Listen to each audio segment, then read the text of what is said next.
স্বপ্ন ছিল যে তাকে আমি বিয়ে করব, আমার বাবা মা সাথে ভালো ব্যবহার করবে, ভালো একজন বউ হবে। এখন থেকে আমরা রাস্তায় কোনো মেয়েদের দিকে তাকাবো না, মেয়েরা উল্টা আমার দিকে তাকাবে। আমরা ভাব করে থাকবো যে ওরা আমরা চিনি না। এদেশে মেয়েদের দিকে তাকায় হাসলেও মৃত্যুদণ্ড করা হয়। চুলগুলো সিল্কি ছিল, চোখগুলো টানা টানা। তার সাথে সম্পর্কটা আসলে কিভাবে শেষ হয়ে গেল?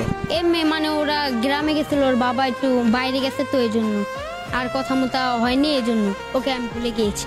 আপনার জীবনে সে কি প্রথম ভালোবাসা? জি, সেই আমার জীবনে প্রথম ভালোবাসা। তার কথা কি এখনো মনে পড়ে? মনে পড়ান কি করার, ও তো নাই এখানে। পড়ালেখার প্রতি মনোযোগ দিতেছি।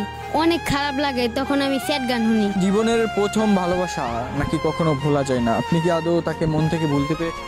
জি না, তার কথা যখনই আমার মনে পড়ে তখনই আমি স্যাড গান শুনি, যেটা ভোলা যায় না। স্বপ্ন ছিল যে তাকে আমি বিয়ে করব, আমার বাবা মা সাথে ভালো ব্যবহার করবে, ভালো একজন বউ হবে। আর অনেক স্বপ্ন ছিল যে ওকে নিয়ে দেশ বিদেশ ঘুরবো। তার উদ্দেশ্যে কি বলবো, সে যদি আসে আমার কাছে, ভিডিওটা জানি তার মা বাবা যায় না দেখে, এটাই দেখলে আমারে জুতা দিয়ে বাইরেই আগে জুতা